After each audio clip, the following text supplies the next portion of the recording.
নাসিরুদ্দিন পাটোয়ারির বিরুদ্ধে মামলা, আদালতের সমন জারি ঢাকা। এনসিপির মুখ্য সমন্বয়ক নাসিরুদ্দিন পাটোয়ারির বিরুদ্ধে মামলা দায়েরের পর তাকে আদালতে হাজির হওয়ার জন্য সমন জারি করেছেন আদালত। রোববার ৮ মার্চ ঢাকার মেট্রোপলিটন ম্যাজিস্ট্রেট মোহাম্মদ হাসান শাহাদাতের আদালত এর সমন জারি করেন।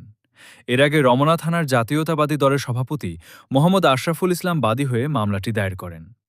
মামলার অভিযোগে বলা হয়, প্রধানমন্ত্রীর রাজনৈতিক উপদেষ্টা ও বিএনপির স্থায়ী কমিটির সদস্য মির্জা আব্বাস উদ্দিন আহমেদের বিরুদ্ধে অপরাধমূলক ভয়ভীতি প্রদর্শন এবং মানহানিকর বক্তব্য দেওয়ার অভিযোগে নাসিরুদ্দিন পাটোয়ারির বিরুদ্ধে এ মামলা করা হয়েছে।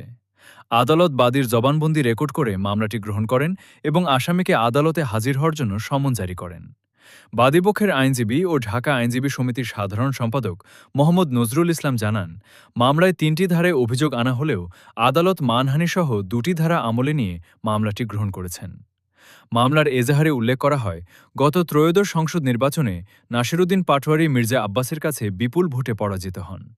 এরপর থেকে তিনি বিভিন্ন সময় সামাজিক যোগাযোগ মাধ্যম ও অনলাইন মাধ্যমে মিথ্যা ও মানহানিকর বক্তব্য দিয়ে আসছেন বলে অভিযোগ করা হয়েছে।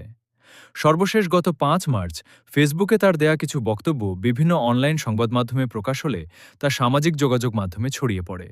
এতে মির্জা আব্বাসের সম্মান ও রাজনৈতিক সুনাম ক্ষুণ্ণ হয়েছে বলে অভিযোগে উল্লেখ করা হয়েছে।